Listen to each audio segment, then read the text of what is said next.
kwamba tutakuwa tunajumuika na wageni hapa studioni siku hii ya leo, ambapo tutakuwa tunajaribu kuangalia tu hali ya hewa jinsi ambavyo ilivyo.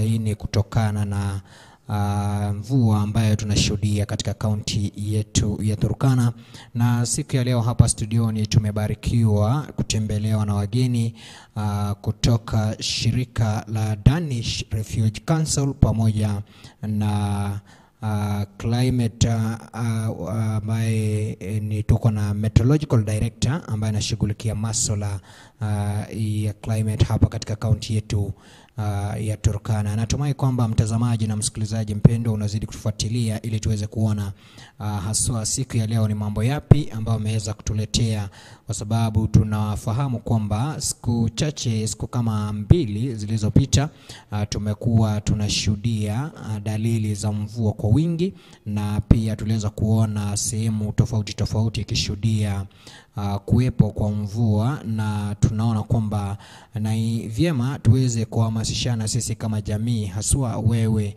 ambao unazidi kutusikiliza na kutufuatilia ndani ya Radio Echami pamoja na runinga ya Echami TV, One Voice TV na Turkana is my best home TV pale kwenye ukurasa wa Facebook.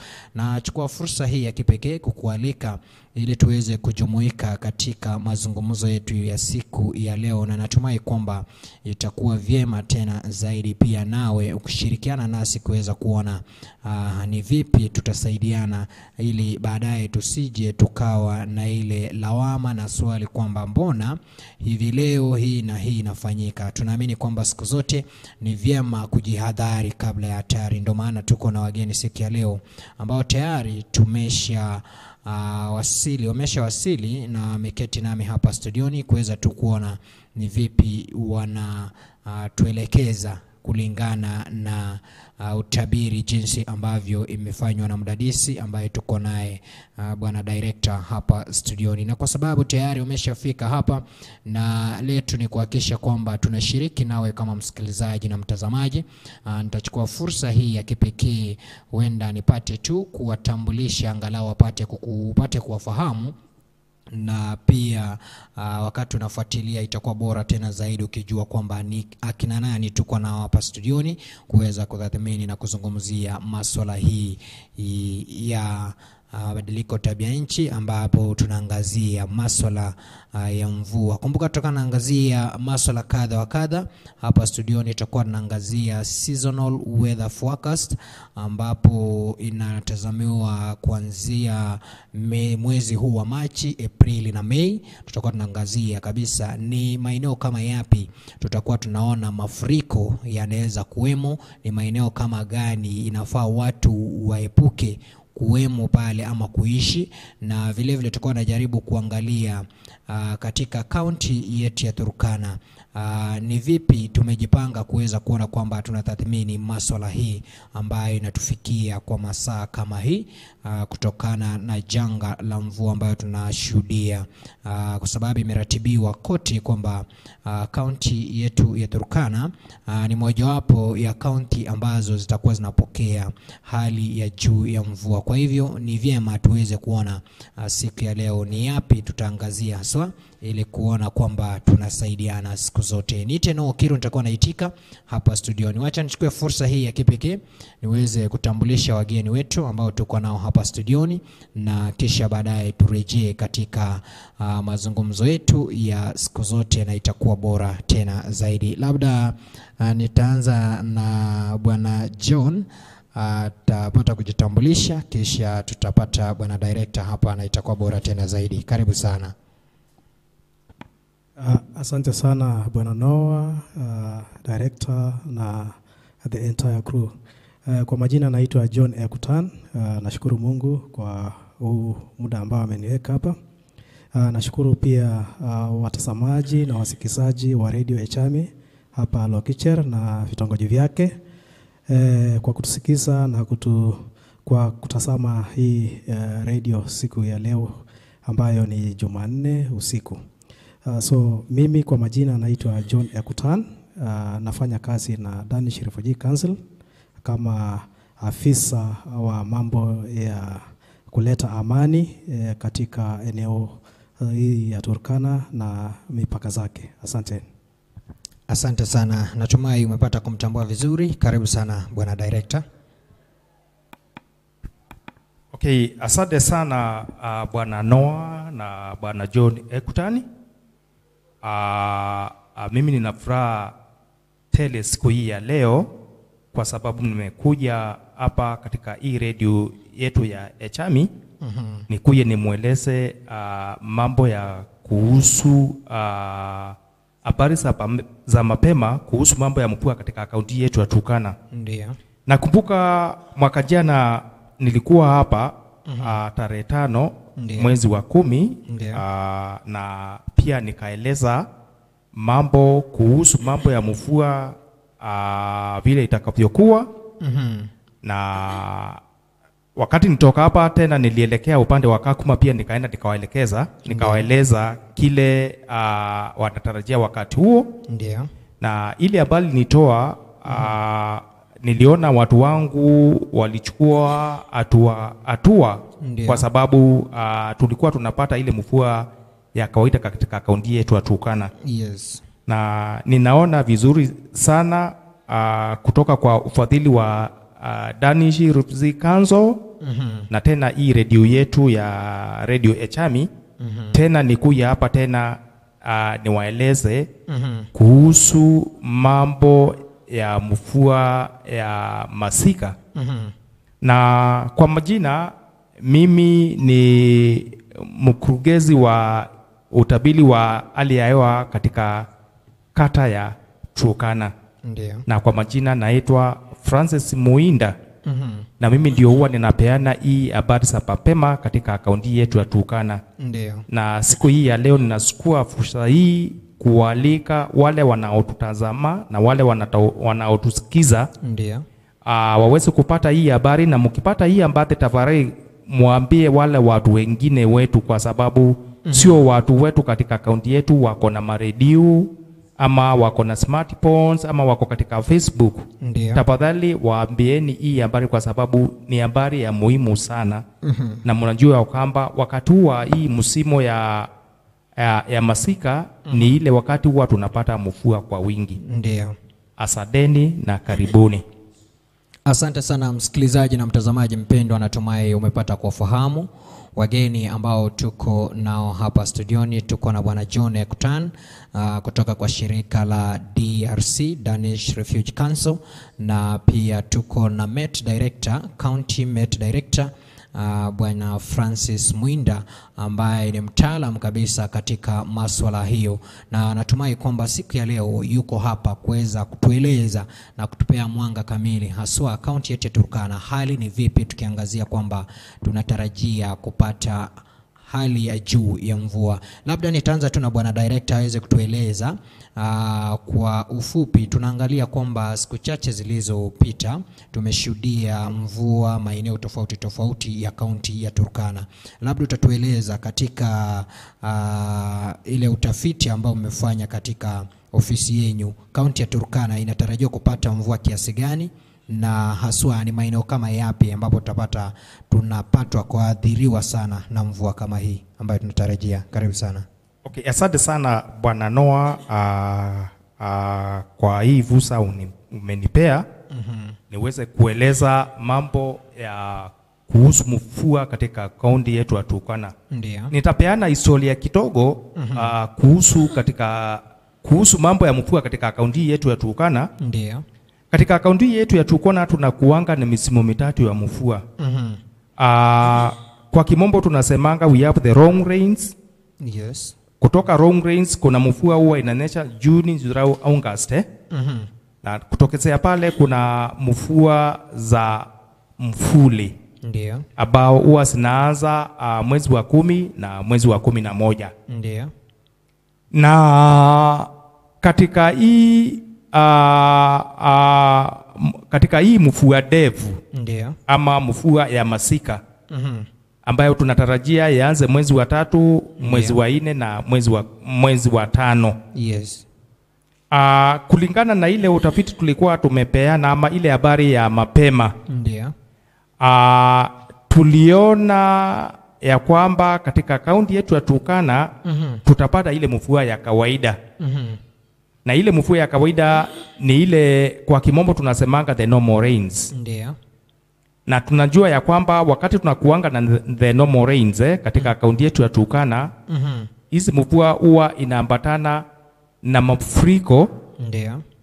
Mafuriko inaambatana na mafuriko mengi ya mto, na pia kuna ile ingine tunaita the flash floods. Ukinyesha hivi maji huwa inatembea kwa barabara, kwa njia, kwa kichaka hivi. Ndio. Inakuanga ni mingi sana wakati huo. Ndio. Na tulikuwa tumeona ya kwamba tutakuwa na mvua katika mwezi wa 3. Ndio. Nafikiri kama jana hivi kulikuwa na mvua katika hii kaunti yetu ya Turkana. Na wakati pia nilikuwa ninakuja hapa kutoka Lodwar, nimeangalia nikaona kweli kulikuwa kumenyesha. Ndio. Na zile habari nilikuwa nimepata kutoka kwa watu kutoka katika zile kata ndogo walikuwa wananiambia ya kwamba tumepata mvua mingi wakati huu. Na tunashukuru Mungu sana. Ndio. Pia tuliita hao wazee wetu wa kitamaduni Yes. kwa sababu tukiwa tunatoa hii habari ya mapema ya mvua huwa tunaita hao wazee wetu. Kwa sababu kuna zile binu, na zile binu huwa wanatumia wakiwa wanaangalia mara ya buzi. Ndio. Wanasemanga ramani yao ni mara ya buzi. Ndio. Na sisi ramani yetu ni hii ya kaunti ya Turkana. Ndio. Pia hao wazee waliangalia na wakaona ya kwamba katika kaunti yetu ya Turkana tutapata ile mvua ya kawaida. Na sisi watu wa metodolojia pia tulikuwa tumeona hivyo. Na tukaona hii utafiti ya wazee na hii ya watu wa metodolojia yote inaenda sebaba. Na pia hao wazee walikuwa wameona ya kwamba mvua kutakuwa na mvua katika mwezi wa 3. Alafu huo mwezi wa 3 mvua itafungua. Lakini tukiingia katika mwezi wa 4 mvua ndio itaanza. Ndio. Na sisi watu wa metodolojia pia tulikuwa na ambali kama hiyo. Kila ambali ikuwe inafuatana. Na ndio unaona kila wakati huwa tunawaita wanakuja wanatupatia kile wameona kwa matumbo ya buzi. Na sisi kile tumeona. Alafu tunaziweka pamoja. Kwa sababu tukiweka pamoja itakuwa inaweza kutusaidia sana, kwa sababu hawatakuwa wanaweza kusema hii habari imetoka kwa serikali peke yake. Hapana. Pia watu wetu wazee, the local focus ni washikadau. Na pia huwa wanatoa maoni yao na huwa tunaiweka kwa maana. Na ndio mmeona mvua iko na vile walisema ni vile ilivyotokezea, na vile tulisema ni vile ilivyotokezea. Ndio.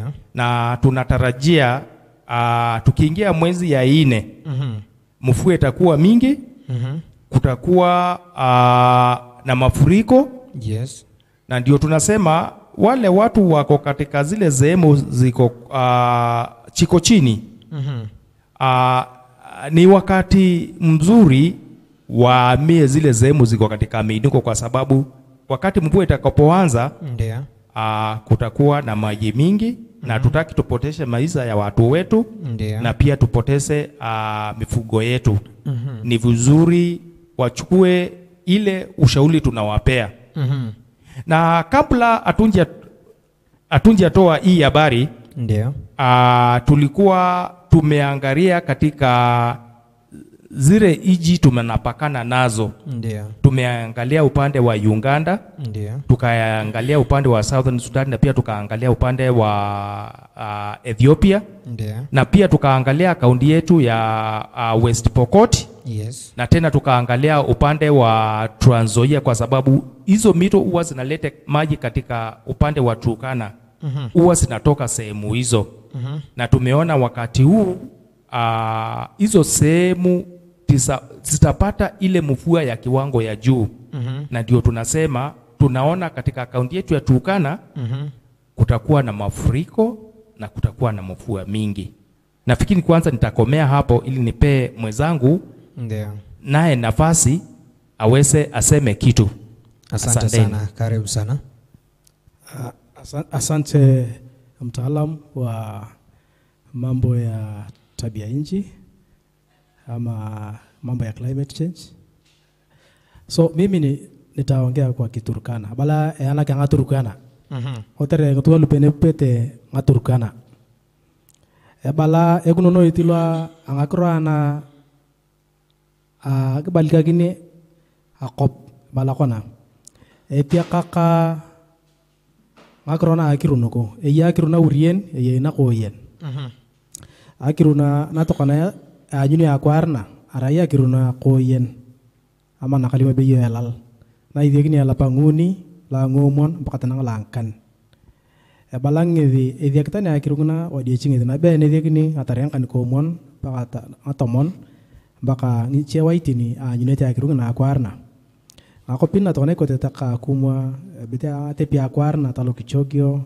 Ako pinna lo kujuta ka inukwa bete tepi akiru. Balana bokona. Ata abar na nyuni ngedi anakopini anachiana ikoni ta sub county na ikon tokona ta Lokichogyo sub county, Lokiriama sub county, ta Loktang, ta Kibish, Loima, Aro. Baadhi ngikunono ilu chelu yakade na baadhi ke anyu ke chia kiru na ata ngichia baadhi ke anyu nakala noi.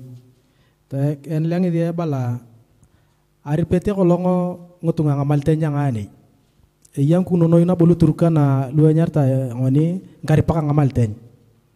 Lukolongo edemete ngamalten na potu kechitelimuta tamare eramia kiru lapeti chal tokona aramia. Na yang oleh kechi tamare akroiting na ekuana kana kechana kianyu ni kechi alobora alu kech luanyarta scientific. Alu edemere atamare eramia kiru kornerami. Apotu kechi akroiting na kukuani kini kana yane tengkazuko itu runtina malten. Ngedi abala ngedi kona ane bocha otere kepontik abunting ngedi neke kurukuti to kona kayango akoken akita tamang tunga tamare kwana era me akiru yaro bo ngichan lu ya uni akiru luko te ngakalel bolente ngakalel ke koket ngoni ta koket nga ke koket guo kono tani ngatunga guo kono tani ngawiei ata ngabaren odengte guo kono di tamangedi ngetunga luolo mito na yana kiyoto kidia na yana luolo mito kidia mangumor kiyoto kidi bocha alomor akroto kona alimu ni eknono itinguna na bete anga to kone gidi enleri alimu ngakrong na dang o yau yokone. Asante sana, na tumai kwamba kwa yule ambaye atupati kwa njia ya Kiswahili umepata pia kufahamu kupitia lugha ya mama. Na labda nitauliza bwana director, tunashuhudia mvua katika kaunti ya Turkana. Ni kaunti nzima itakuwa inapokea mvua hii ama ni sehemu tofauti ambapo tutakuwa nashuhudia mvua? Okay, asante sana bwana Noah.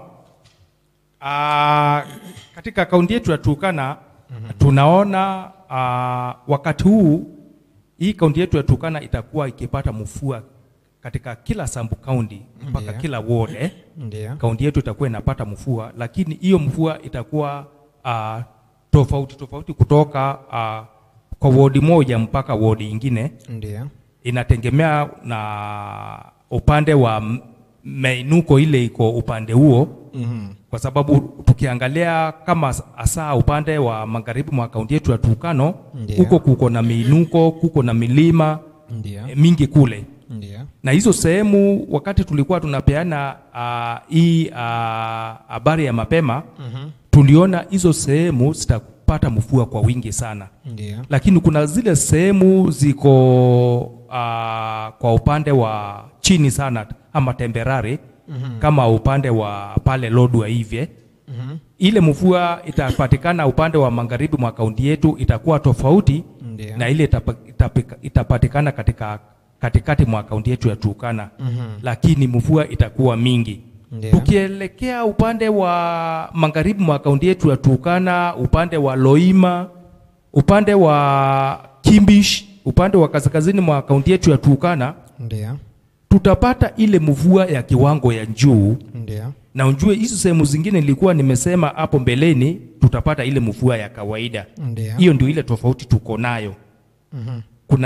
Kuna zile sehemu tutapata mvua ya kiwango ya juu na kule sehemu zitapata ile mvua ya kawaida. Ndio. Na hizo sehemu zitapata ile mvua ya kiwango ya juu, ndio kutakuwa na mvua mingi na kunaweza kutokea madhara mingi. Ndio. Kutakuwa na upepo mkali, kutakuwa na ngurumo za radi wakati wa mvua. Na nilikuwa nimesema wakati tuliangalia katika zile inji tumepakana nazo. Ndio. Pia nilisema hizi zitapata mvua ya kiwango ya juu. Ndio. Upande wa Uganda, sehemu za Moroto pale, upande wa Southern Sudan na upande wa Southern Ethiopia pale, zitapata hiyo mvua ya kiwango ya juu. Zitapata kama upande wa magharibi mwa kaunti yetu ya Turkana, upande wa Loima. Kwa sababu ziko kwa mipaka na hizo inji, zile upepo zitakuwa zikitekwa upande wa hizo inji pia, zitarete mvua katika hizo sehemu za upande magharibi mwa kaunti yetu ya Turkana. Ndio. Lakini hizo sehemu zingine zile tuko nazo, zile ziko katika mahali pa chini chini, zitapata ile mvua ya kawaida, the normal rains. Ndio. Na hiyo mvua itakuwa mingi, na ndio tunapeana hii habari mapema, kwa sababu kukiwa na mvua mingi hapa katika kaunti yetu ya Turkana, huwa inaambatana na mafuriko na huwa tunapata hasara sana. Tunapeana hii habari mapema tuweze kupunguza ile hasara huwa tunapata kutokana kwa mvua mingi. Vile tulikuwa tumepeana hii sayansi yetu, tulikuwa tunasema mvua itaanza katika wiki ya kwanza na wiki ya pili ya mwezi wa 4. Alafu tukasema mvua hatujui itaisha lini.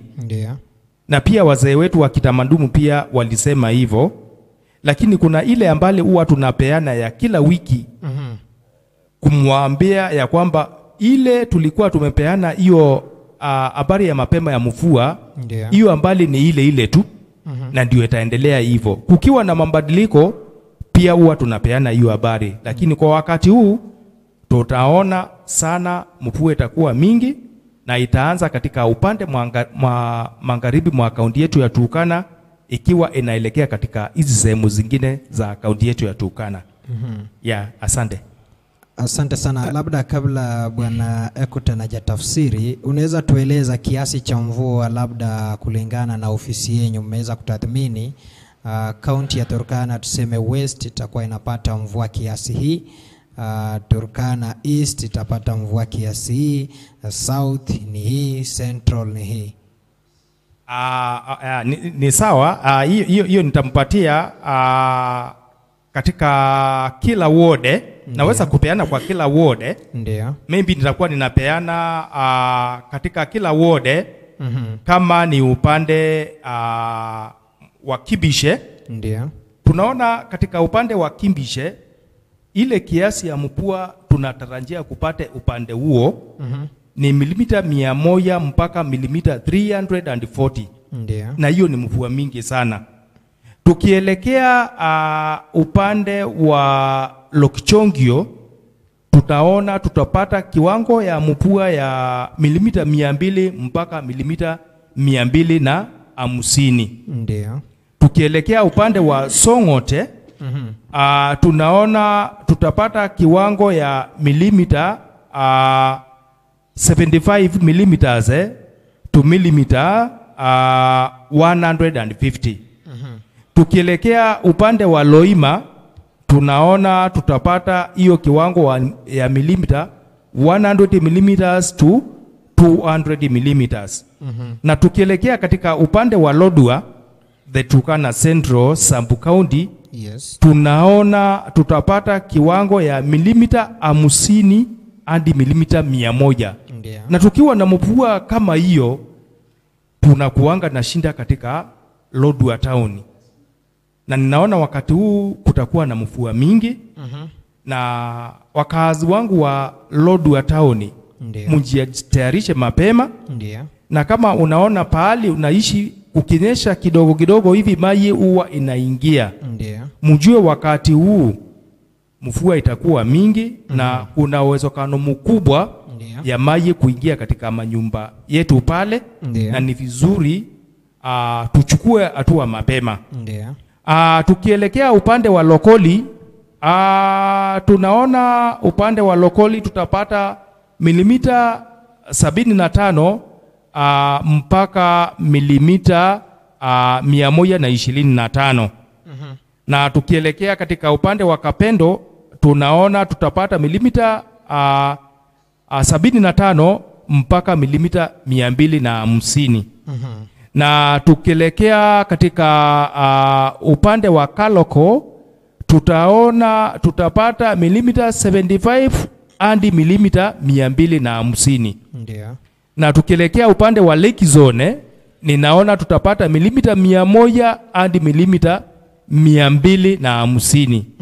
Hizo sehemu zote nimesema, ukisikia vile nimesema hivyo, sitakuwa na mvua mingi sana. Na tukielekea upande wa Nanamu pale ni 200 hadi milimita 250. Ndio. Hiyo ni mvua mingi sana ile tunangojea wakati huu. Na upande wa Kolobei 200 hadi 250. Ndio. Na ninaona hiyo mvua itakuwa mvua mingi. Upande wa Letea ni milimita 125 hadi milimita 200. Hiyo ni mvua mingi sana. Kila sehemu inaonesha mvua mingi wakati huu tunangojea hii msimu ya mvua. Ndio. Yeah. Asante sana. Asante sana. Thank you so much Bwana Director. Natumai nitampisha sasa ndugu yangu Bwana John Ekutan aweze pia kufafanua kidogo kwa lugha ya mama. Itakuwa vizuri. Karibu. Jogonoi Noah. Akrone bala egnono itula akrana aglo konyikini akopeti bala ama ewa. Bala kirunikalan etakanuni ala alaloto. Sana ewa loy bagtutur Kenya ka Uganda ama ewa la pikina kamoroto. Ako pina ikote na apieta na ikota Uganda.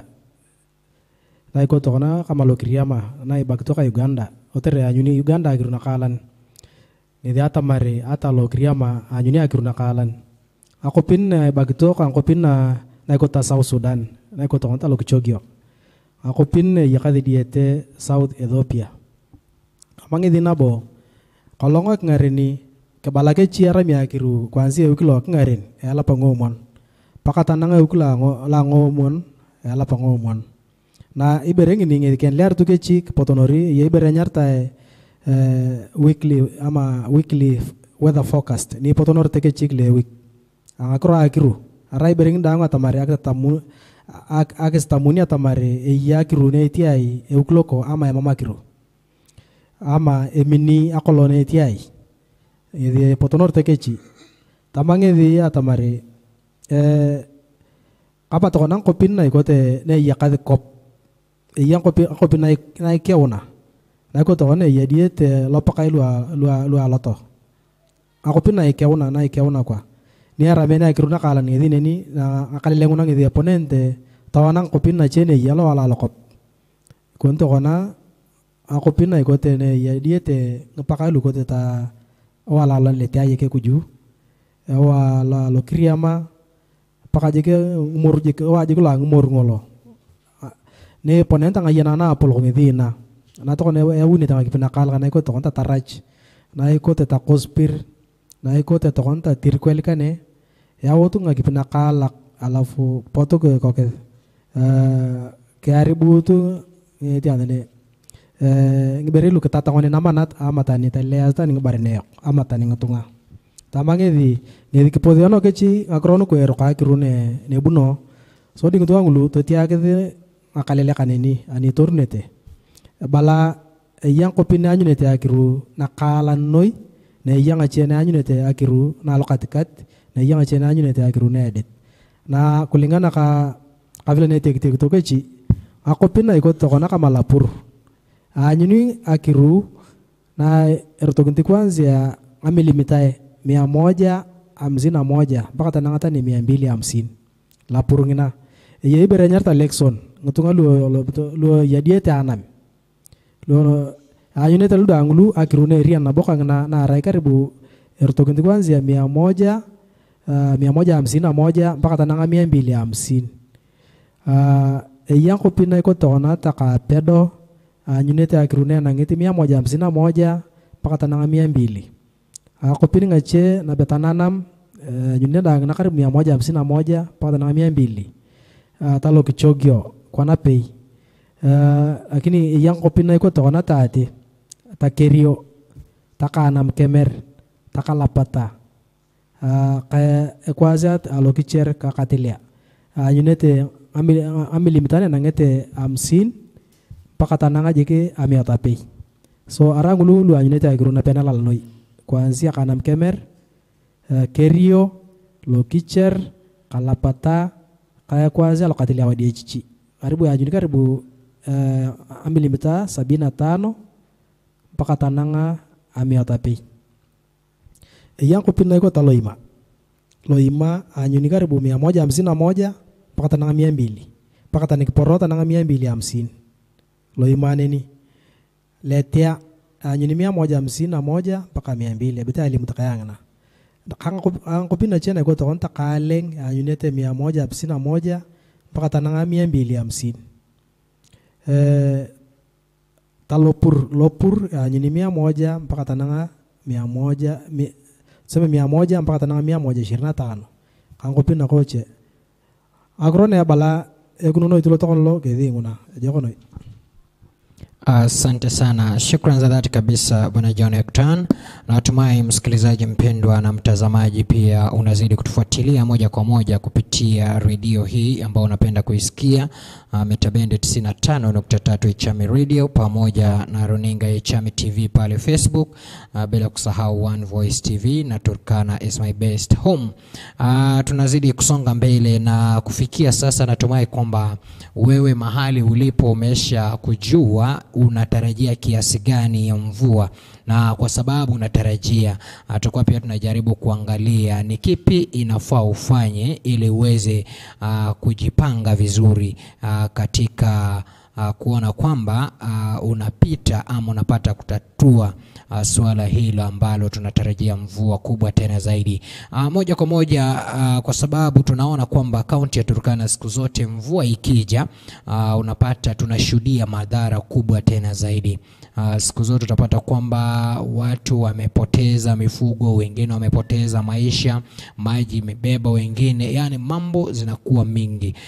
Nitakuwa nachukua fursa hii ya kipekee niweze labda kuzungumza na bwana director kwa sababu yeye ndio mtaalamu na yuko hapa aweze kutueleza kwa kuzingatia utafiti ambao wamefanya ni kama maeneo yapi ambayo kuna uwezekano ya kuweza kushuhudia zile mafuriko flooding zitakuwemo katika kaunti yetu ya Turkana, na haswa wakati ambapo tunatarajia mafuriko haya tutachukua jukumu kama zipi kuhakikisha kwamba tunatathmini. Karibu sana bwana director.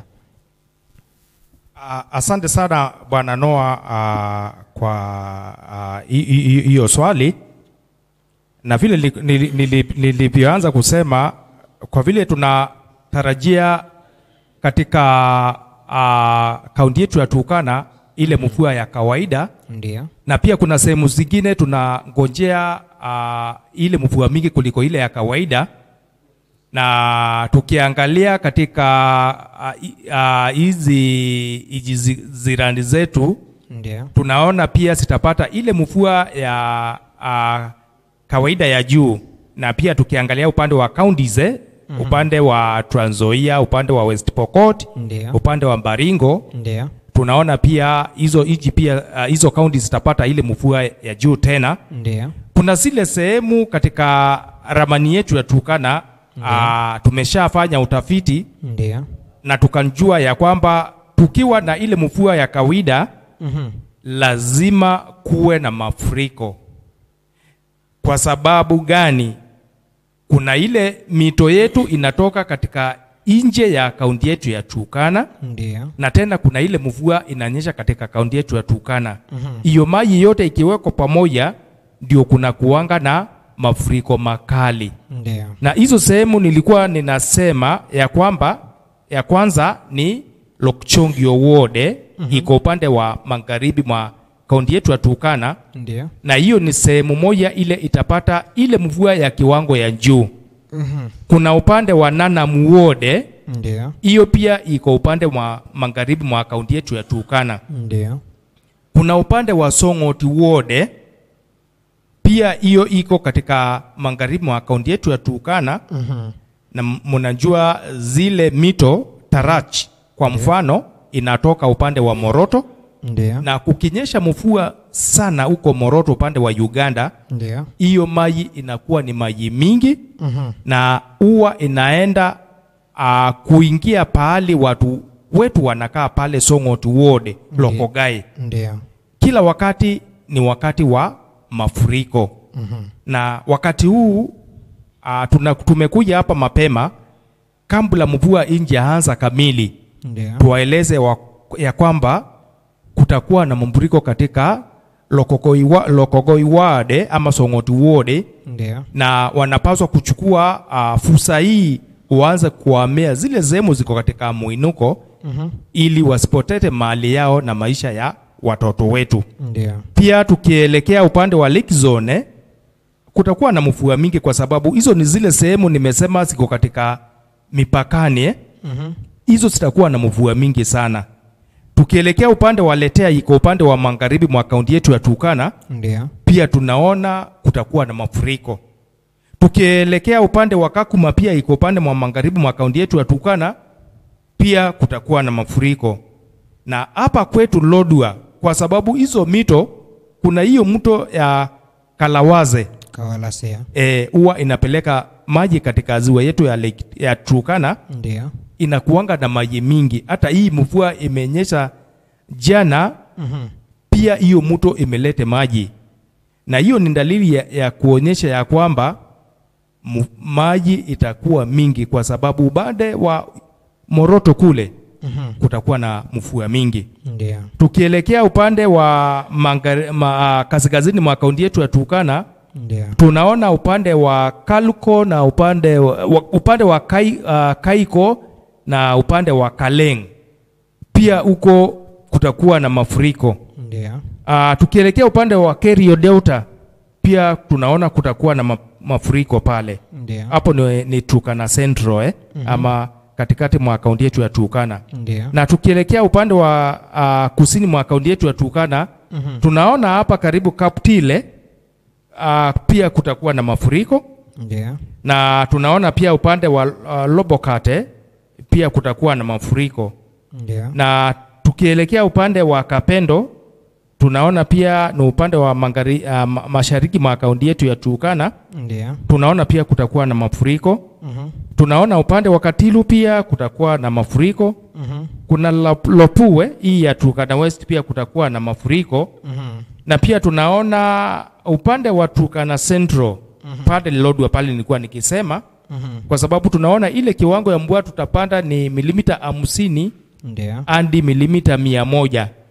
Tunaona pia kutakuwa na mafuriko. Ndio. Na wewe kama uko katika hizo sehemu umesikia nimetanja, jua ya kwamba kutakuwa na mafuriko. Na tunatarajia ile mvua mingi iwe katika mwezi wa 4. Mwezi wa 4 ndio tunatarajia mvua iwe mingi. Ndio. Kwa sababu zile upepo huwa zinalete mvua zile tunasemanga southeast trade winds na northeast trade winds zitakuwa simeketi katika kaunti yetu ya Turkana. Na ndio mnaona tunakuanga mvua mingi itakuwa mwezi wa 4 vile tumesema hivyo, na pia wazee waliona hivyo. Na kukiwa na hiyo mvua mingi ndio huwa kuna kuanga na mafuriko mingi, na ndio huwa watu wetu wanapoteza vitu katika hizo wards zote nimeongea juu yake. Ndio. Kama uko kwa hizo sehemu, tafadhali aanza kuchukua hatua ya mapema. Ndio. Ili uokoe maisha yako na uokoe mali yako. Asante. Asante sana. Nashukuru sana msikilizaji mpendwa, natumai tumekuwa tukitaja tu baadhi ya maeneo ambayo tunatarajia kuona kwamba tutashuhudia mafuriko kutokana na mvua mkubwa ambayo inatazamiwa kuweza kunyesha ama kupatwa na maeneo hiyo. Na kwa hivyo natumai kwamba ni jukumu lako pia wewe kama msikilizaji mpendwa na mtazamaji kuweza kuona ya kwamba unachukua hatua ya kuweza kuhama kutoka maeneo kama hayo ambayo tunatarajia mafuriko, ili tu tuweze kuzuia madhara ambayo yanatokana na mafuriko. Na natumai kwamba tunazidi kusonga mbele kwa njia moja maridadi sana, msikilizaji mpendwa, hapa ndani ya studio. Kumbuka uko nami No Kiru na tuko na wageni ambaye ni Meteorological Director katika kaunti yetu ya Turkana, Bwana Francis Mwinda, na pia tuko na mwenzetu John Ekutan kutoka shirika la DRC, yani Danish Refugee Council. Na tumai kwamba tunazidi kusonga mbele kwa pamoja. Kumbuka pia utakuwa na nafasi ya kuuliza swali hapa studioni kwa kupiga simu kupitia nambari 0704421000 0704421000. Utakuwa tupigia simu kupitia nambari hiyo, nami nitakuwa naipokea hapa studioni. Itakuwa vyema tena zaidi. Wakazi kutoka maeneo ya Katilu pale, natarajia atakuwa nazungumza nanyi maeneo ya Lopur, maeneo ya Kekunyo, maeneo na Kabosan, na maeneo mengine yote ambao nazidi kufuatilia. Natumai pia kama utakuwa na swali utakuwa unapiga tu studioni hapa, na tutakuwa tunasemezana tu nawe uweze kupata jawabu kulingana na jinsi hali ilivyo. Na kwa sababu pia tunazidi kusonga mbele, mida inazidi kuyoyoma, tayari ni saa 2 zinakatika 29 dakika juu ya alama. Kumbuka ni majira za Afrika Mashariki. Hapa studioni tunazidi kukufikia kwa njia moja nzuri sana kupitia radio hii ambao unapenda kuisikiliza siku zote, mitabendi 95.3 Echami FM. Kumbuka pia unazidi kutufuatilia kwenye Facebook TV ambapo utatupata kama Echami TV pale. Unaweza fuatilia yale ambayo yanazidi kuendelea hapa studioni.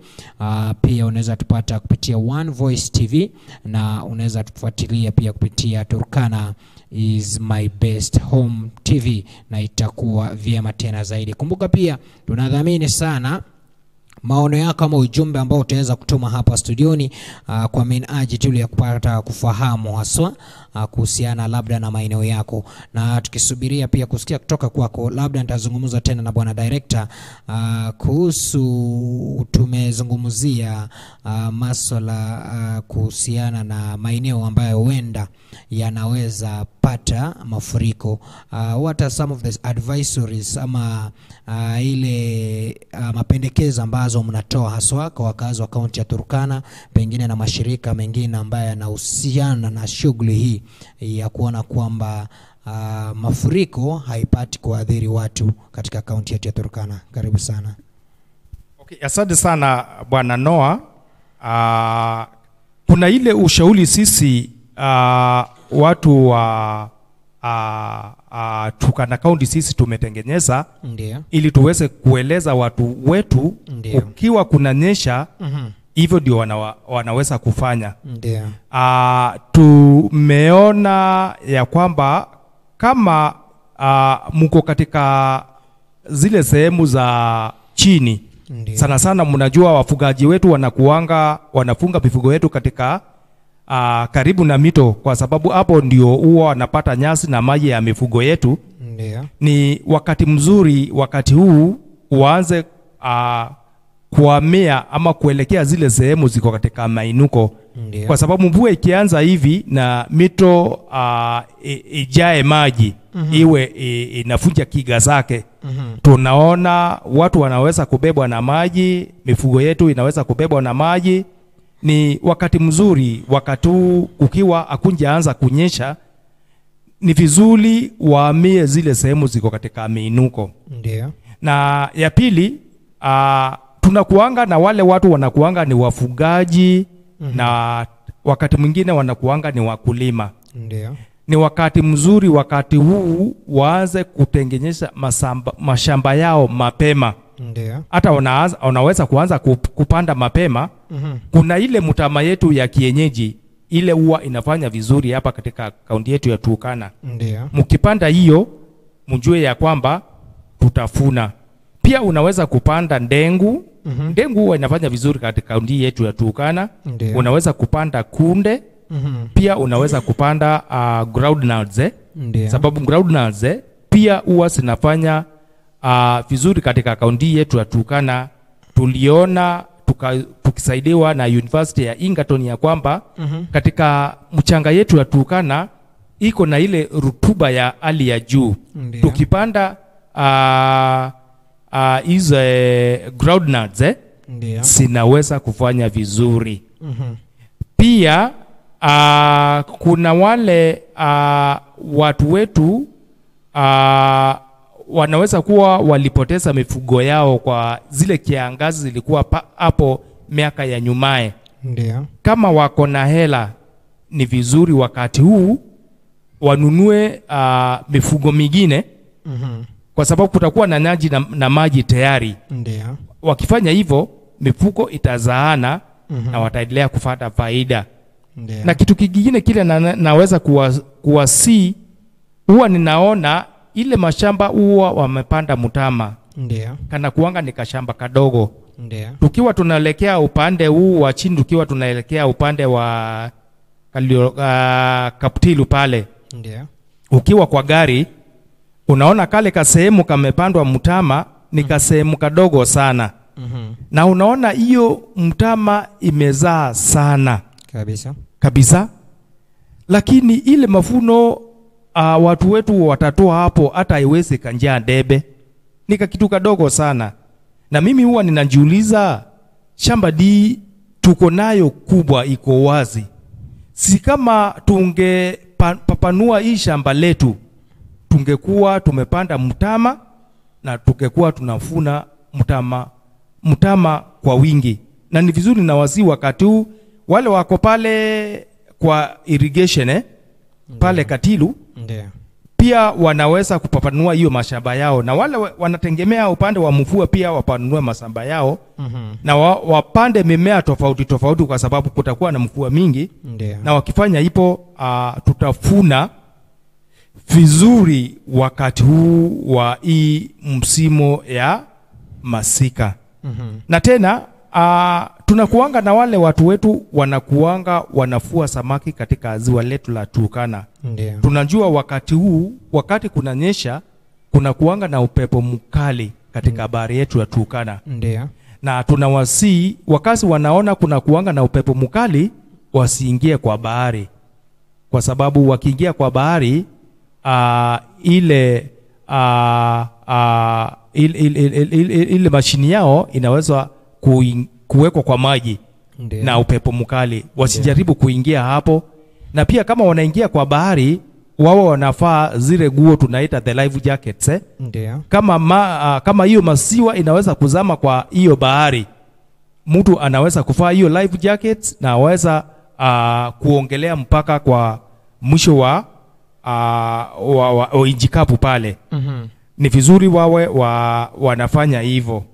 Na pia tunaona wakati huu wa mvua, tunaona watoto wetu huwa wanapenda sana kuchezea kwa maji. Ndio. Tunawasi wasijaribu hivyo, kwa sababu maji iko na hatari mingi. Ndio. Na kama wako kwa mto wanaweza kubebwa na maji. Ndio. Na pia watu wetu watoto na pia watu wazima, Ndio. wasinjifishe mvua katika chini ya miti, kwa sababu wakinjifisha hapo kuna kuanga na radi. Na radi inaweza kuwapiga wakati huo. Ndio. Na wakiwa katika nyumba, wasiwe wanakaa karibu hii milango ya chuma. Ndio. Na hii madirisha ya chuma, kwa sababu kukiwa na hizo radi, Ndio. wanaweza kupigwa na radi wakati huo. Ni vizuri wachukue hii ushauri na uitie maanani. Ndio. Na wachukue hatua. Na pia tunajua ya kwamba kuna hizi mifugo yetu ni mzee, na kuna hii tudama tudogo. Ndio. Na wakinyeshewa hivi wanaweza kukufa. Ni vizuri wakati kunaanza kunyesha, waweke kwa nyumba. Ndio. Wasipate ile baridi ya chini kidogo. Wakiwekwa kwa nyumba, Ndio. watakuwa wanasikia vizuri. Watu wetu waangalie hayo maneno. Na wachukue hatua za mapema, kwa sababu tukipoteza mali, na hiyo mali ndio tegemeo letu, Ndio. hatujui tutaenda wapi. Asante. Asante sana, shukrani za dhati kabisa. Natumai msikilizaji na mtazamaji mpendwa, umesha kupata kile ambacho ni sehemu yako, labda kwa manufaa ya yule ambaye asikii Kiswahili, yule mama ambaye anasikiliza pale kijijini na anasikia tu lugha ya mama. Nitaomba Bwana John Ekutan apate kutufafanulia kuanzia na maeneo ambayo tunatarajia kushuhudia mafuriko, na pia tazungumzia jambo ambalo tumekuwa tukiangazia hapa mwisho kuhusiana na advisories aswa kwa sekta tofauti tofauti kama vile sekta ya agriculture na zinginezo. Karibu sana. Ejokono. Alozi yang atolimu agora taka eni krono iti alokidi ama akopinne anyunete akiru nakalan pakana na pakane na itemok no pakana nakalan noi. Abunge telimu akopinne kote talokichogyo tananam songot akoponyarta lexon dieta tiadene ama dieta nam nalo turkon. Ako pernah nyarta letea, kakuma, loduar, kaikor, kangatoda, kerio, kaputir, loduar lo tahun, kapedo, katilu, lopur na lo kati, na lo turkana, Ndio. na lo kakuma.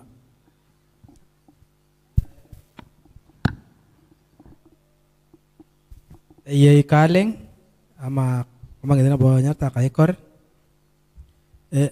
ay balange di kotere kama tona ko panay goni kama atamade ati letea iya ngolol na nyarta yo tarach ne buniti jika lok dia maka mangumur adu alo Uganda ijukuni ya aya nangana ijukuni ngaki pinakalak na eponenta ngaki pikenge ngurulu tepe agro ane ngurulu luar ko agro ne tepa erkauni yong tunga elo mitona yanangna tamange di echamagna ngurulu arame akrungulu kiyo to kidingo tunga alo dia te angololongna hotere ne lemare akru ne lemare ngabare ne pamoja kan tunga akiru na bache ngena ikon ati andene angolol ngache ngena ikon to kona ikon ni kospir ama na kospir na pondo agipi alo dia te Uganda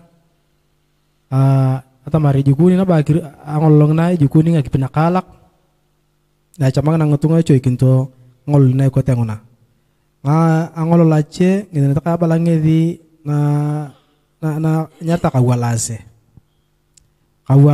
ata bena kiruna do China ka abu ko jog ngaki pinakalak na karibu tane nyami ngawi yang ngutunga nelom to diete loduar balange di ngakopin nuku ngache bagito kang kopin ngache naiko tohon kama Turkana South bagito ka West Pokot na West Pokot ya kopona tona semana ngupi naka anyunya kiruna kalan nako tere anyunya kiruna kalan ni to kokorutu lagi pinguna ko patulo ala lo kopoloko na ya wotu ngichan ni luka ala klotunga ikote tunga kipinguna na ikote ne pondona balo ala lo kichogyo kay ne pondo ala South Sudan talamutu lo ala lo kichogyo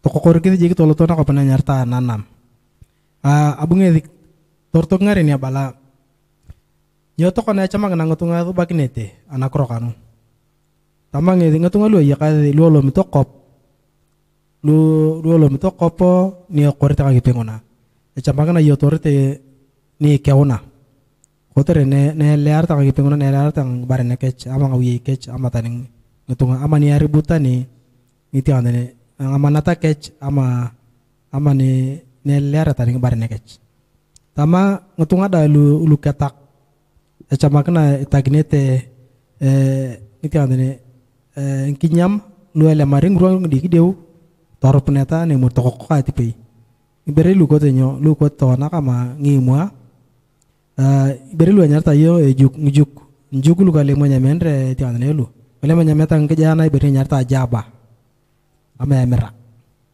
kata kede mai di nyarta katuman lang rua lu ele maring la pionguni lo ko ni ka tipe tamana bo ngatunga lu ang baren nguru acha magna ke chegela tang baren allau ke dilu otere to burogna tang baren lu kolong erkar kerai a kolong ye bere amatonang itandene nguru lu akir luku yang itandene ye ku amalokalan na tamange di ngatunga lu olo mito nana amalu panyete ngakor na kelokong kolya chamagna nguru luku pe lamonarte na naminoi sana kotere wodeki ni anam ku amalokalan ngolo to sababisha tani kechi anam tanya makechi tamange di chamagna tani ngatunga ngulu ana pete bere nyarta life jacket arai iche beriana peno pelemu ya lo mariano nami so dia ni bota nege utukumoria atu buadae wodeki ni yong koke kleb-lebu ni diama mpaka ketodol tamara tojongo to robotan ya boyera lo kopong keto otere edalo tepe agru wodeki ke klakere keto alapo yaung ngechan luka laka ngeding utu alur na riebe yo eklakini akepe eklakini barene ke akepe tomunya ngedelu kulu lo dendo lo kul kengwal na kita ayana ne ko ne lete to jongo ta apor ayana tu ko ngana otere niyan na kara tamare etianga kipi pontu ai ichebere achamanga ngabaren tan lucik lu go to na lu urto ngabaren lu yok achamanga wagni to ma ni penela la kirnoi otere wodegni akiru koke cita nih baka keterakatan keraka akatorot amata tepe noi baka totoka akro bali muni aku noi ti jadi nguna aja kono. Asante sana, shukrani za dhati kabisa. Natumai msikilizaji mpendwa umepata kufahamu na kujua ya kwamba tutakuwa tunashuhudia mambo kadha wa kadha, na haswa amezungumzia hasa kwa wale watoto kucheza kwenye mvua wakati huu ni hatari sana. Amesha pia kuangazia pale wale ambao ni wavuvi wahakikishe kwamba wanapunguza shughuli hiyo wakati huu wa mvua kutokana na mawimbi, kwa sababu mvua hukuja na mawimbi. Pia tunaona kwamba bwana director aliweza kuangazia ya kwamba ni vyema wale ambao wanajihusisha na masuala ya ukulima waweze kutumia nafasi hii ama fursa hii ya kipekee kuona kwamba wanaendeleza ukulima, kwa sababu kuna maji mingi sana ambayo itaweza kufanikisha shughuli hiyo. Na ametoa tu mfano mmoja ambaye amezungumzia pale maeneo ya Kaptir. Ukipita utapata kwamba kuna ukulima unaendelea pale, na ukiangalia jinsi ambavyo inafanya utapata kwamba inaendelea vizuri sana, kuashiria wakati wote ule ambapo tunashuhudia mvua tukitilia manani na kuona kwamba tunajihusisha katika ukulima, ni rahisi sana tuweze kuona mavuno ikiwa mingi katika kaunti yetu ya Turkana. Hivyo inafanyika pia na maeneo pia kama maeneo kama pale Katilu, maeneo ya Lopur. Ni hamasisho tu kwamba tuweze kutumia msimu huu ama wakati huu kuweza kuona kaunti ya Turkana tunazalisha chakula kwa kiwango cha juu. Tunashukuru sana Minister Brayo ambaye pia anazidi kutufuatilia, Elizabeth pia pale yuko anazidi kufuatilia, Gracie yuko anatufuatilia, bila kusahau Prince Nado, Carl Ministering bado anazidi kusikiliza na kufuatilia, Triza pia anaona pale yuko ndani na anatufuatilia kwa makini tena zaidi. Tunashukuru sana. Natumai kwa nafasi hii nitachukua kopo la maji nikisubiria pia kupata kusikia kutoka kwako msikilizaji mpendwa, hisia zako ama una maoni gani haswa kuhusiana na yale ambayo tumeangazia hapa studioni, haswa tukizungumzia masuala ya mvua ambayo tunaona katika mwezi huu wa Machi, Aprili na Mei inakuwa kwa kasi tena zaidi. Zidi kusikiliza, zidi kufuatilia, siku zote ni Teno Kiro nitakuwa naitika.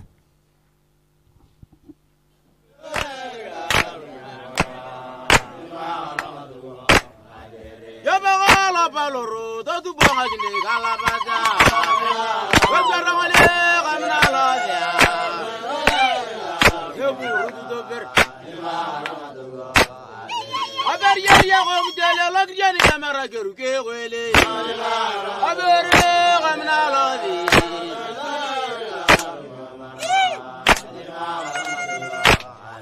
Aberiya da gom dele lagyan kamera ruke jagar. Ay wale lugana.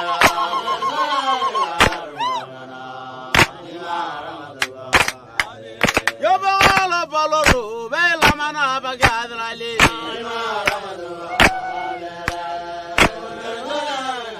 Yo buru do ber. Yo baya wai da du banga gine galabaza. Yo garo wale gamna lodi. Yo buru do go. Yo ber yo om dele lagriani kamera ke wele. Yo garo wale gamna lodi. Yo buru do go. Oberiya da gom dele lagyan kamera ruke wele. Obera gamna lodi. Yo buru do go. Yo bala boloro bela mana bagadlale. Obera gamna lodi. Yo buru do ber. Yo bagaye wai da du banga gele galabaza. Ogara wale Yamalani, Yaburu do Ver.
Ya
buzani Kamaliye nyama kabali jorogi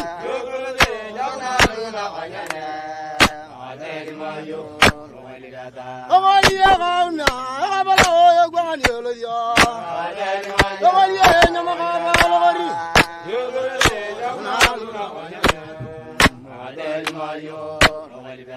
Kamaliye kauna kabala haramana jabuzani Kamaliye nyama kabali logari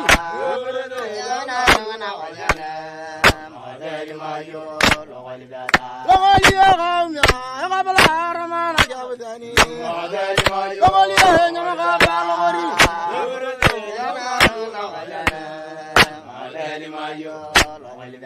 Kamaliye boroni kemalata lo boroni gai to yoni Kamaliye nyama kabali logari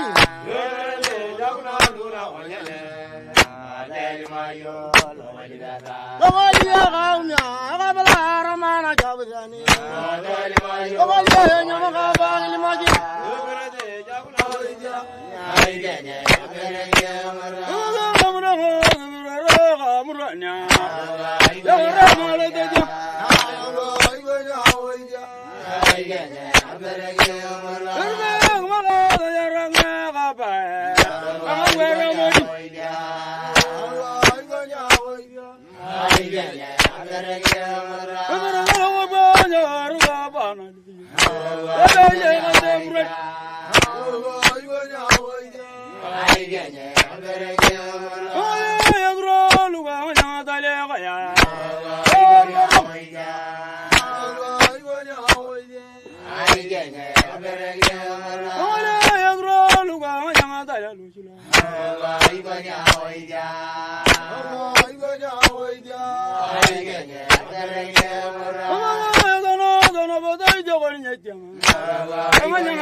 Asante sana, shukran za dhati kabisa msikilizaji mpendwa pamoja na mtazamaji wetu ambao anazidi kutufuatilia moja kwa moja kupitia Chami TV.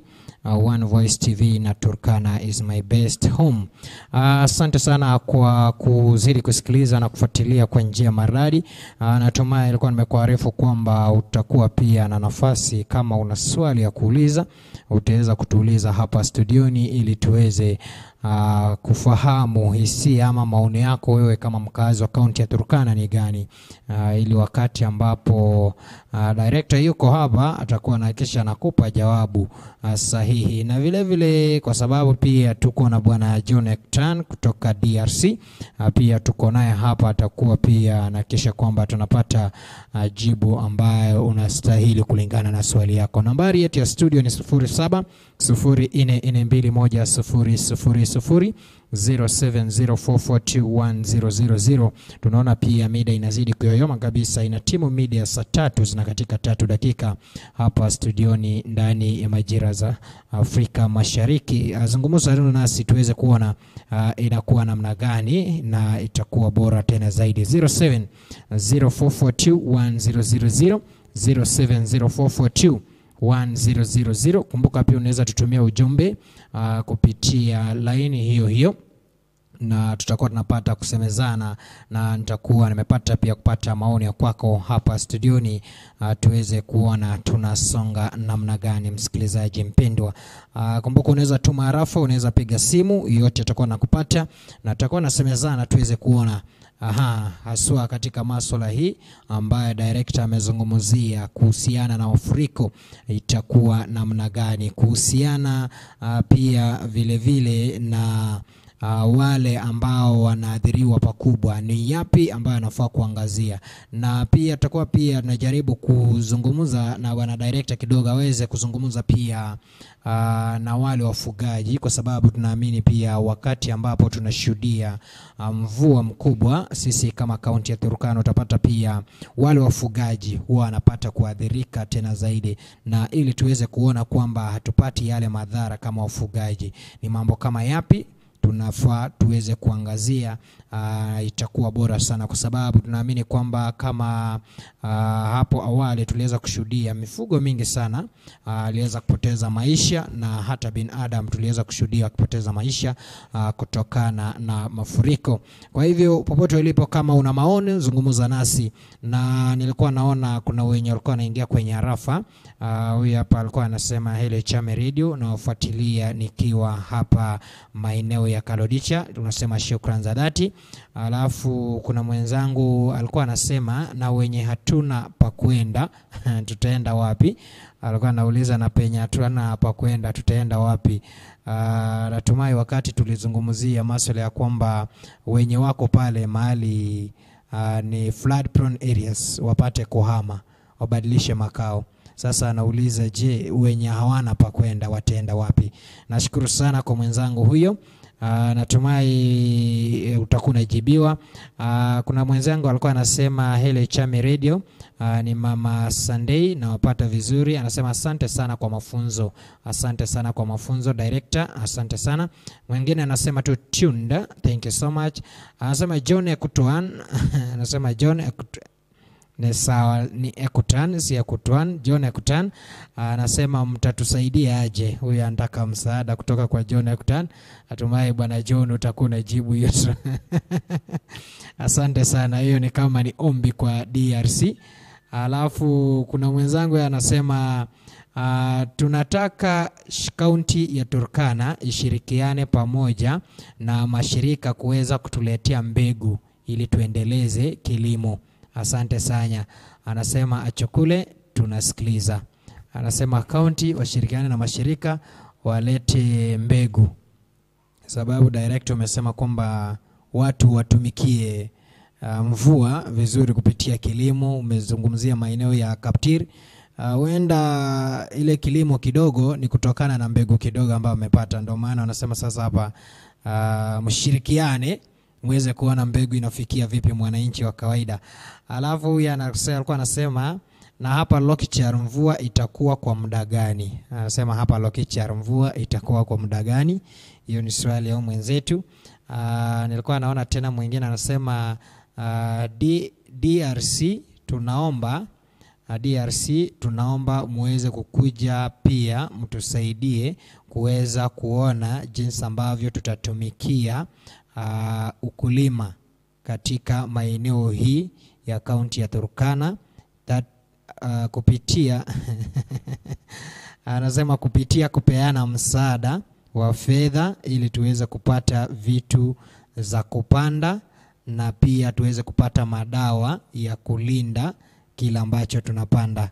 Yanasema hivyo DRC iweze kujitokeza, wakuje waweze kuona watawasaidia vipi kupata vile vitu vya kupanda, pia madawa ya kulinda zile vitu ambavyo wanapanda. Natumai hizo ndo baadhi za rafa ambazo nimezipokea hapa studio. Ni msikilizaji mpendwa pia nawe, kama utakuwa na jambo ambalo ungependa kuzungumza ama kutueleza hapa studioni, unaweza kutupigia na tutakuwa tunapokea simu yako kupitia 0704421000. Mama Clinton, ilikuwa nakuona kwenye line lakini ukatoweka ukiwa pale na maeneo na Lemsekoni. Kama ulikuwa na swali, lakini hata hivyo natumai utakuwa unarejea hapa studioni. Madam Natilio pia natumai kwamba unazidi kusikiliza akiwa pale na Lemsekon. Simba Lokichara akiwa pale maeneo ya Moroche Road.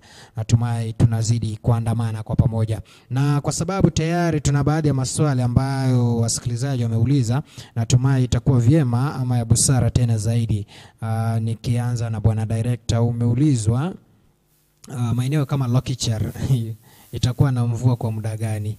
Labda utatujibia swali hilo na baadhi za zingine ambazo umenakili kama za upande wako. Asante sana, karibu.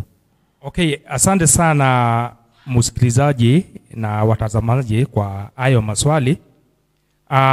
Katika upande wa Lokichara ni hapa saa hii tunaona katika msimu huu wa mvua tutapata milimita 50 hadi 100 za mvua. Na kitu kingine, hiyo swali lingine ilikuwa ninaona mmoja wetu anauliza, mnatuambia tuame, je, tutaenda wapi na hatuna mahali pa kuhamia? Kile mimi ninaweza kuambia ni ya kwamba ukiona kama hatari inakuja, uwezi ukangonjea wewe ukuje ubebwe na maji. Tafadhali tafuta mahali pale pako pazuri, ndio ambapo uwezi ukapoteza mali yako na uwezi ukapoteza maisha yako. Tukiwa tunangojea wale washikadau na serikali kuu ya kaunti yetu ya Turkana, tuone ni usaidizi gani watakuja kutupatia wakati huu wa msimu wa mvua. Nafikiri maswali yangu yalikuwa hayo mawili. Ndio.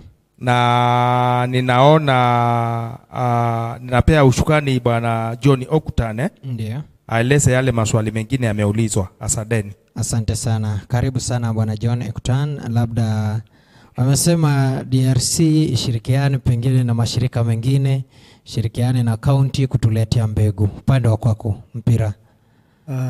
Asante sana. Hii ni jibu kwa Kiturkana ama kwa Kiswahili? Itakuwa vyema ukitumia zote. Sijui jina lake nimesahau kidogo. Alikuwa anaitwa acha niangazie. Alisema John, kuna huyu alisema John Okutan, mtatusaidia aje? Huyo ni wa kwanza, huyo akutueleza jina lake. Alafu kuna huyu anasema DRC tunaomba muweze kutusaidia na mimea, mbegu na pia dawa za kulinda zile ambazo tunapanda. Huyo alikuwa anasema nasikiliza akiwa pale na Lemsekon. Pia kututajia jina. Karibu sana. Sawa, asante wasikilizaji pia na watazamaji wa hii runinga ya Echami Radio. Mimi tu nitasema machache sana kuhusu hilo swali. Ndio. La mwenye amesema utatusaidia namna gani? Ndio.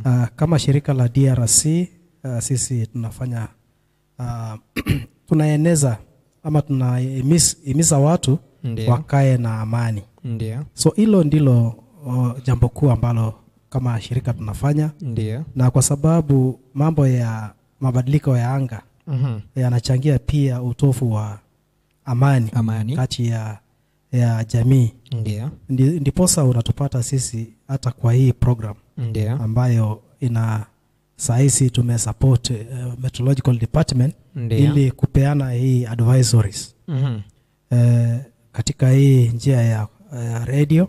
Ndio.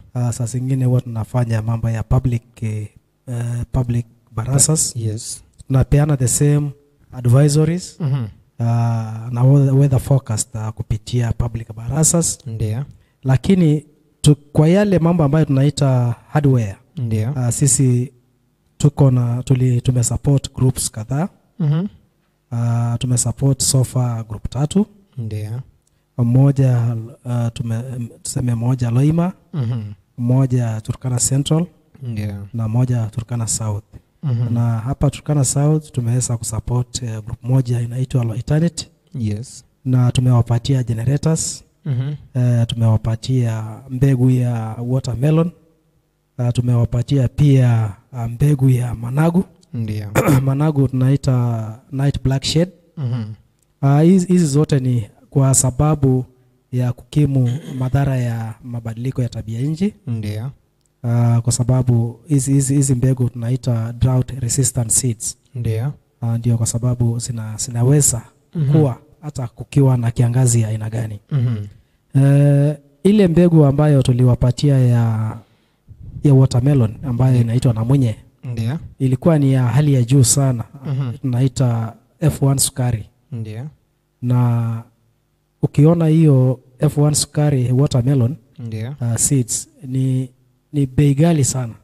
Hata kupata 100 grams ni pesa mingi sana. Yes. Vile vile tumesupport youths kadha wa kadha, na hawa ni wale ambao tunawasema youth at risk of sliding back to those bad behaviors. Yes. Tumesupport our youth kupitia motorcycle mechanics course. Ndio. So far tulikuwa tumetarget wa youth 7 last year na 2023. Ingawaje 5 ndio walimaliza. Ndio. Na saizi tukiongea hivi walifungua magarages zao Lodwa. Ndio. Wanaoperate wanafungua pikipiki na wanajikimu kimaisha. Ndio. Wanapata mapato ya kila siku na wanasupport manyumba zao, wanalipa watoto yao karo. Hizo ndio baadhi ya mambo ambayo sisi tunasaidia youth nao. Na hata kwa hii mwaka tunaashiria kuengage ama kuchukua wengine 15 ambao tutatumia through our selection criteria. Yes. Kuchagua wengine 15, na tunahimiza pia wasichana waingie kwa hii mambo ya kutengeneza pikipiki. Hakuna siku hizi kozi ambayo imewekwa kwa wasichana ama kwa wavulana peke yake. Ndio. Tunataka vijana 15 wajitokeze, waende wapelekwe course. Course itakuwa hapa Lodwa. Ndio. Na DRC itawalipia. Alafu pia itapatia nyinyi toolkits baada ya kumaliza. Ndio yani kama startup kit. Ndio. So hizo ndio vitu ambazo tunafanya kama shirika la DRC, na tunafanya pia mambo ya capacity building ya au wakulima ambao umewataja. Tunaleta wataalamu kutoka kwa Ministry ya Agriculture. Ndio. Kufunza mambo ya smart agriculture. Kando na hiyo, kwa sababu sisi jukumu letu kubwa ni kufanya mambo ya amani. Na ni kwa sababu ndio vile nimesema amani na mambo ya climate change. Ndio. Yani mabadiliko ya tabia nchi. Ni kama chanda na pete. Ndio. Nyasi ikikosa hapa ambapo tunaita Lokicher, watu huama area zingine kutafuta nyasi. Kabisa. Na wanapohama area hizo hukumbana na mambo mengine kama msoso kati ya zile jamii ambazo wamepata pale. Ama hata saa zingine wanahama kwa mipaka, na wakifika pale wanazosana, na ndiposa tunaweka hii mambo ya climate change pamoja na mambo ya peace building pamoja, na tunapitisha hayo maongeo kupitia kwa program kama hii ya radio. Yes. Na kusema kwamba ni muhimu kuchunga mambo ya amani. Hata mpaka hivi majuzi mulisikia Pasture Management Committee ambayo iliteuliwa huko Kainuk kwa minajili ya kuchunga mambo ya pasture. Ndio. Na kuelekeza hao wafugaji kusema kwamba leo tulishe hapa, tuache hapa kwa sababu kwa wakati itafika msimu wa mvua turudi hapa alafu na twende kesho upande mwingine. Ndio. Asante. Asante sana. Labda nilikuwa naona rafa ya mwisho hapa, kuna huyu anasema tutapeleka wapi mifugo yetu haswa sisi ambao tunaishi karibu na mito. Anasema tutapeleka wapi mifugo yetu haswa sisi ambao tunaishi karibu na mito. Natumai hiyo ndo ujumbe nimepokea hapa. Sawa. Sawa, nafikiri hiyo okay, hiyo swali ni mzuri. Of course, mvua ikinyesha na wewe unaishi kwa hizo mito. Ndio. Ni knowledge tu, ni canal knowledge kwamba hiyo mifugo lazima utaipeleka mahali ambapo sio ya mito. Kabisa. Kwa either mahali tambarare, mahali hakuna mafuriko. Ndio. Ama mahali penye imeinuka kidogo, ndio kusudi hiyo mifugo isisombwe na mafuriko. Ndio. Nafikiri hiyo swali tu nafikiri naweza jibu kwa hiyo namna unless kama Mundia ako najibu sahihi kwa hiyo swali. Karibu sana bwana director, una wazo gani kwa ule mfugaji ambaye yuko karibu na mto pale? Okay, asante sana. Kwa vile tumesema kutakuwa na mvua mingi katika kaunti yetu ya Turkana na tunaona mito yetu itakuwa na maji na wakazi wetu wanakaa katika karibu na mito. Ndio. Kwa sababu ni zile sehemu wanaweza kupata maji na chakula ya mifugo yetu. Ndio. Wakati huu tunangojea mvua mingi katika msimu huu. Ndio. Ile ushauri tumepea watu wetu ni ya kwamba tunawasi watoke zile sehemu ziko katika minuko ya chini waelekee katika zile sehemu ziko katika minuko ya juu. Ndio. Sana sana kule kwa milima, kwa sababu maji haiwezi ikapanda mlima pale juu. Na ukiangalia katika kaunti yetu ya Turkana tumebarikiwa, tuko na milima mingi. So ukipeleka mifugo kule juu tunaona itakuwa mahali pazuri. Ndio. Na itakuwa mahali ambapo haiwezi ikasobwa na maji. Yes. Hiyo ndio ile uwasi naweza kuwapea wakati huu. Asanteni. Asante sana msikilizaji mpendwa na mtazamaji, natumai kwamba tunazidi kusonga mbele kwa pamoja na umepata pia kujibiwa. Wale ambao wanauliza tutapeleka wapi mifugo, wakati mwingine huwa tunasema kwamba ni vyema kuchagua wakati huu kabla janga lijakufikia. Hebu tafakari uone janga lifike iende na hiyo mifugo, ama uamue sasa hivi ujinyime jinsi ambavyo unaweza uweze kuokoa mifugo yako. Wala ambao nazidi mnasema kwamba hatuna mahali pa kwenda, ni vyema kujaribu kuangazia pia wakati mafuriko itakuja, itakuuliza ama itajali kwamba haona pahali pa kwenda ama itapita tu na wewe. Kwa hivyo ni jukumu lako kuweza kuona kwamba unatoka kutoka sehemu hii ambao upo ili uweze kusaidia maisha yako. Naona bwana John akutana na jambo la kuongeza. Karibu sana. Nilikuwa nataka tu kuongezea kwamba kama DRC sisi huwa tuna support serikali ya county. Ndio.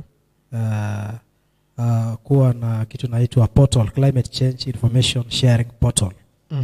Na tushaanza kwa sababu hii project ambayo ninafanya iko katika eneo locations kama kina Mandera, iko Garissa na pia Turkana. Hapa Turkana ni mimi ndio ninatekeleza hii mradi. Ndio. Na kwa hii portal tunapata information yote. Ndio. So hata Turkana walienda step ahead of us. Walisha nafikiri walitengeneza yao. Ndio. Nafikiri anytime wanaweza launch, lakini Mandera na Garissa tulisupport kama DRC. Ndio. Na wamekuja na portal ambayo kila information ya mambo ya mabadiliko ya tabia nchi unaweza pata pale. Imekuwa mpaka yani watu wa NDMA wanaweka mambo yao, watu wa meteorological, kila mtu anaweka na inakuwa accessible na kila mtu. Ndiyo. Na DRC inasimamia kwa miaka 3. Baada ya miaka 3 inapatia county government of Garissa na Mandera na vile vile Turkana. So Turkana walituambia kwamba wameenda mbele na lakini bado tunafanya kazi nao. mahali penye watahitaji tu support, bado tutaingilia kati. Asante sana. Natumai kwa wale ambao walikuwa wanasema washirikiane na serikali ya kaunti umepata jawabu. Ameweza kueleza waziwazi kwamba wanashirikiana na kaunti ya Turkana, na pia bwana John Ekutana ameweza kusema wao kama Danish Refugee Council wana support haswa masuala ya amani, na kutokana na mafuriko ambayo huchangia pia kutokuwemo na amani, wamejihusisha na shughuli ya kuweza kufanya capacity building kwa wakulima. Wameweza kuchukua zile youth groups ambazo wanawasaidia kupata maarifa zaidi ya kuweza kujiendeleza na kuzuia uhalifu, na ameomba kwamba kina dada ama jinsia ya kike mnashawishiwa sana ama mnaomba sana pia kuweza kujiunga, kwa sababu wakati utaonyesha hiari ya kujiunga, kifika pale Lodwar utakuwa unalipiwa karo bure na utapewa ile start utapewa start through the provisions of the kits ambazo utatumia pale kwa ground kuhakikisha kwamba unajiendeleza siku zote. Nilikuwa nazungumza na wewe mfugaji, wewe ambao unakaa karibu na mto, wewe mkazi wa kaunti ya Turkana ambaye siku zote hiyo imekuwa ni makazi yako. Hatujasema usikae pale, lakini kwa sababu tunashuhudia mvua haswa mwezi huu wa March, April na May, si ujukumike uweze kutafuta mahali ambao pameinuka kidogo, angalau uweze kujishikilia ukisubiri basi mvua ikipungua rejea pale ufanye shughuli zako za kawaida. Natumai pia mida inazidi kuyoma, 23 dakika zinakatika baada ya kutumu media saa 3 majira za Afrika Mashariki. Wanasema kwamba lenye mwanzo siku zote alikosi mwisho. Natumai nitakuwa nachukua fursa hii ya kipekee pia nipate kupata maneno ya mwisho kutoka kwa bwana director, pia bwana John Ekutana atatuambia maneno ya mwisho akizungumza na wewe haswa ambaye huenda utaadhiriwa na hali hii ya mafuriko kutokana na mvua. Karibu sana bwana director.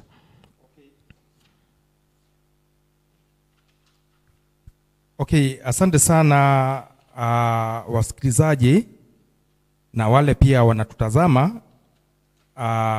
Kwa hii kipindi tunaweza kuifanya hii siku yetu ya leo, na ile jambo ya muhimu mimi naweza kuwasi muende mkaambie wale wakazi wetu wa Turkana ni ya kwamba katika kaunti yetu ya Turkana tutakuwa na mvua mingi, na hii mvua itakuwa na mafuriko. Kuna uzuri wake na kuna ubaya wake.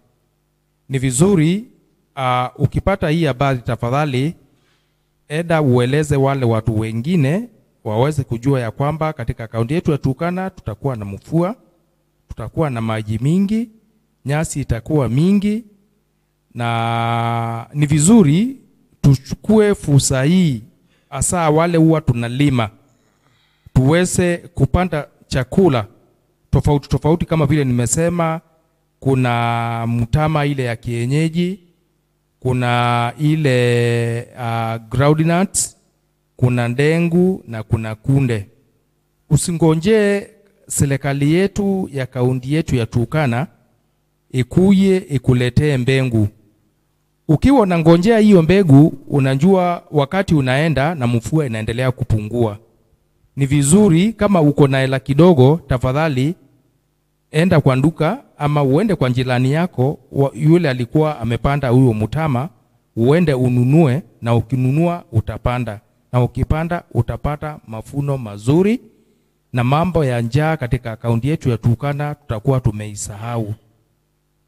Na kile kingine ninawasi muwe mnasikiliza kipindi cha utabiri wa hali ya hewa kutoka kwa hii redio yetu ya Echami ya hapa Lokchale, na pia ile iko katika tauni ile yetu kuu ya Lodwar. Na pia kuna zile redio zingine kama redio Mata, kuna redio Ekoyoni na zile zingine pia huwa zinaongea maneno ya kuhusu mambo ya tabia hiji. Na mimi huwa ninawapea hizo habari, na mkisikiza hizo redio mtapata mwelekeo ile tunaelekea wakati wa msimu ya mvua ya masika. Asanteni. Asante sana. Asante sana wasikilizaji na pia wale wanaotutazama kwa radio Echami. Langu tu la mwisho ni kwamba tujue kwamba mambo ya mabadiliko ya tabia nchi ni mambo ambayo ni real, na sio tena yale mambo ambayo ni kama story. Tunapaswa kuwa proactive badala ya kuwa reactive, kwa sababu tumeona mara kwa mara tukitoka kwa mzimu wa mvua mingi tunaenda kwa mzimu wa jua kali. Hivyo tu na cycle inarudi pale pale. Tukifanya mambo ya anticipatory action plans, kwamba tunatarajia nini, kama mzimu wa mvua ni sahihi, na baada ya mwezi 3 tutapata nini? Ndio. Tutapata tena jua. Of course baada ya jua tutapata nini? Tutapata mvua mingi. Ndio. Namna hiyo tu, hivyo ndio vile nchi imekuwa, yani mabadiliko yamekuwa. Ndio. So saisi hii mambo ya mabadiliko ya tabia nchi ni kama lazima kila mtu ajue, tusiwe tu kama wakati tsunami ilichapa Indonesia mwaka wa 2004. Ndio. Ndiposa wakadevelop kitu inaitwa disaster management law ya mwaka 2007. Ndio. So tuwe on alert na tujue kwamba baada ya hii msimu wa mvua kutatokea na jua, na tukimaliza jua tutatokea na mvua. Ndio. Tukishajua hivyo, nafikiri tuta reduce disasters mingi na pia deaths na uharibifu kwa mali yetu. Asanteni. Asante sana. Shukrani za dhati kabisa mtazamaji na msikilizaji mpendwa, natumai kwamba umekuwa ukisikiliza kwa makini sana siku zote, na tunasema kwamba sisi kama kituo siku zote hakikisha tu kwamba unasikiliza, kwa sababu ni nafasi speciali kwamba huwa tunapata hizi updates kupitia ujumbe ambayo inatumwa kwetu na bwana director, na huwa tunahakikisha kwamba tunakusomea jinsi ambavyo mambo yalivyo pale hewani. Tunashukuru sana kwa wale wote ambao walitenga muda wao kuweza kusikiliza na pia kututazama kwenye runinga. Imekuwa ni kipindi bora tena zaidi, jinsi ambavyo wahenga wanasema kila lenye mwanzo siku zote halikosi mwisho. Natumai pia nasi hapa tumefika tamati ya kipindi chetu, lakini kwa wewe ambao unazidi kusikiliza na kutazama, tunasema siku zote wazungu wakatueleza kwamba change is inevitable. Wakati ambapo tunashuhudia mvua, ni mvua itakuja, hakuna jinsi ambavyo tutaweza kuizuia isikuje. Kwa hivyo ni jukumu lako wewe kuchukua hatua ya kujihadhari kabla ya hatari. Siku zote ni tena Okiru, tuungane tena hapo kesho panapo majaliwa. Sema goodbye.